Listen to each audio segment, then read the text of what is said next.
జగన్మోహన్ రెడ్డి గారి అంటే ఆయన చర్యలు గాని, లేకపోతే ఆయన తీసుకున్న నిర్ణయాల వల్ల రాష్ట్రం ఎంత నష్టపోయింది అనేది ఒక పక్కన పెడితే, అసలు ఈ మళ్ళీ కోలుకునే పరిస్థితులు ఎప్పటికొస్తాయని ఒక సామాన్యుడు ఆలోచించే పరిస్థితి. ఇప్పుడు మొత్తం మాట్లాడుకునే బదులు 2 అంశాలు మీకు చెప్తా, మెయిన్ అంశాలు. ఒక పక్కమో లిక్కర్ బ్యాన్ అంటూ పార్ట్గా నేను మద్య నిషేధం అని చెప్పి వాళ్ళని నమ్మించి ఓటు బ్యాంక్ తీసుకొని 2019లో పవర్లోకి వచ్చిన జగన్మోహన్ రెడ్డి అసలు మీరు చెప్తే ఆశ్చర్యపోతారు, దాని మీద ఎన్ని వేల కోట్ల రూపాయలు లోన్ తెచ్చాడండి ఫ్యూచర్ సేల్స్ని తాకట్టు పెట్టి. అలాగే మీకు ఇంకొక ఆశ్చర్యం ఏంటంటే, మైనింగ్ డిపార్ట్మెంట్లో సహజ వనరుల్ని తాకట్టు పెట్టి ఒక ఎస్టిమేషన్ వాళ్ళు చేసిన ఎస్టిమేషన్ని ఎక్స్ప్లోర్ చేసే రా మెటీరియల్ని తాకట్టు పెట్టి నాకు ఇంత ఇన్కమ్ రెవెన్యూ జనరేట్ అవుతుంది ఎక్కడో భూగర్భంలో ఉన్నవి, దాని మీద నాకు ఇంత డబ్బు ఇవ్వండి అని చెప్పేసి కొన్ని వేల కోట్లు తెచ్చాడు ఈ మహానుభావుడు. ఇంకొక దేశంలో అయితే ఉరి తీస్తారు ఈ జగన్మోహన్ రెడ్డిని. ఎంత రాంగ్ ఇది ఇచ్చేసాడో తెలుసా మీకు?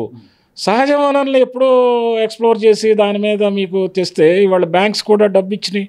అసలు బ్యాంక్స్ చేసింది మిస్టేక్. అసలు ఆ క్రెడిట్ పాలసీ వాళ్ళు ఎలా చేశారో నాకు అర్థం కావట్లేదు ఇప్పటికి కూడాను. మాలాంటి వాళ్ళు వెళ్ళి ఒక 10 కోట్లు సరిపోవట్లేదని అంటే ఇవ్వమంటే ఏడుస్తారు. ఇక క్రెడిట్ పాలసీ ఎలా సృష్టించాడో నాకు అర్థం కావట్లేదు.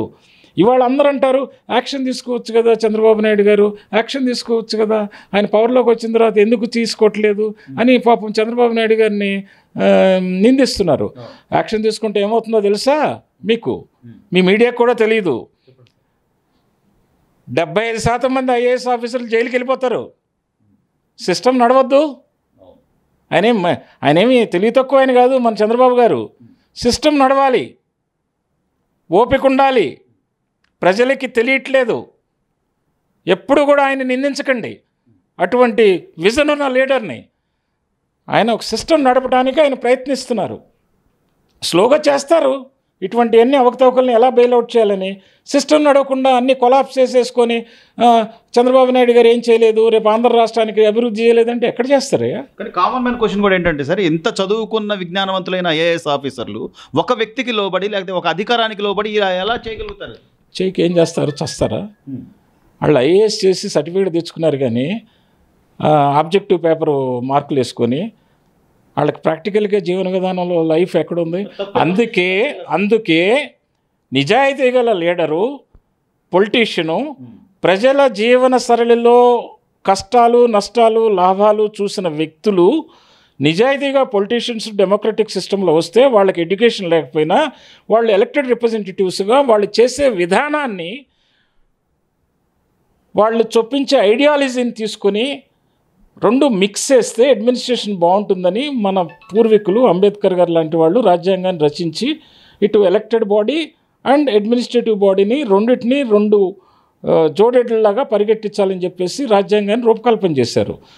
కానీ ఓటర్కి చైతన్యం లేక అమ్ముడుపోయి తాగుడుకు అలవాటు పడి బానిసత్వానికి ఇచ్చేసి ఇటువంటి పనికిరాని అసలు క్వాలిటేటివ్ లేని లీడర్స్ని పెట్టుకొని 5 ఏళ్ళకి ఒకసారి చూసి నష్టపోయి వాళ్ళు ఏడిస్తే వస్తుంది. కానీ మొత్తం మీద నష్టపోయింది రాష్ట్రమే కదా సార్. ఇప్పుడు అతను చేసిన దానివల్ల లేదా ఆయన ఆజ్ఞలు పాటించిన ఐఏఎస్ ఆఫీసర్ వల్ల మొత్తం మీద రాష్ట్రం అయితే ఈ రోజున వెనకబడిపోయింది, లేకపోతే అభివృద్ధికి దోంచుకోకుండా పోయింది.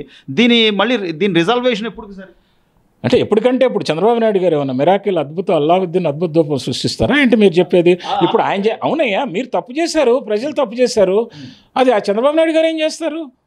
ఆయన దాన్ని రెక్టిఫై చేయాలంటే 2.5-3 ఏళ్ళు పడుద్ది. మళ్ళీ గాని పెట్టాలి. మళ్ళీ ఈలోపు ఆయన ఏం చేయలేదని మీరు ఆయన ఓడిస్తారు. మీ కర్మ మీరు అనుభవించండి, ప్రజలు అనుభవించండి. అయ్యా మేమేం చేస్తాం?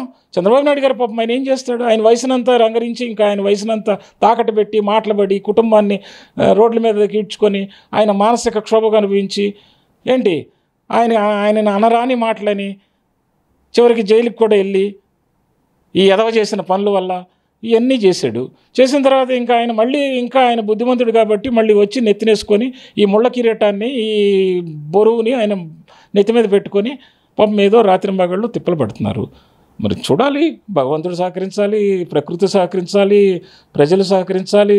అలాగే ఈ ఐఏఎస్ వీళ్ళు ఈ రెడ్ టెపిజాన్ని తీసేసి వాళ్ళు కూడా సహకరించాలి.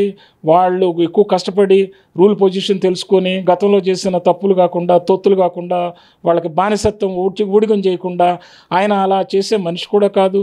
ఆయన నాకు తెలిసినంత వరకు ఎవరిని కూడా చూడమంటారు, చదవమంటారు, కష్టపడమంటారు, నేర్చుకోమంటారు. పొలిటీషియన్స్ను కూడా చూడమంటారు, సహచర మంత్రివర్గాన్ని కూడా మీరు కష్టపడండి అని అంటారు. ఆయన ఎప్పుడు కూడా తప్పుడు పనులు చేయమని నేను చెప్పడం నేను ఎప్పుడు నా కళ్ళారు నేను చూడలేదు. పార్టీ నడవటానికి ఏదో నిధులు కావాలి, విధులు కావాలి, దట్స్ ఎ డిఫరెంట్ పాత్. ఆయన తలుచుకుంటే అది ఆటోమేటిక్గా రిసోర్సెస్ వచ్చేస్తాయి. ఆయన ఏమి చేయాల్సిన పని లేదు. ప్రజలు, ఆంధ్రప్రదేశ్ రాష్ట్ర ప్రజలు 164 సీట్లు కూటమికి కట్టబెట్టిన నేపథ్యంగానండి, లేకపోతే ఇదంతా కూడా వన్ మ్యాన్, ఒక మనిషి మీద ఉన్నటువంటి నమ్మకంతోనే. మీరు అన్నట్టుగా చంద్రబాబు నాయుడు గారు ఏమి ఒక్క రోజులో మిరాకిల్ చేయలేరు, కానీ తర్వాత పరిస్థితులు ఎలా ఉండబోతున్నాయి అంటారు? అరే 164 మంది కాదయ్యా,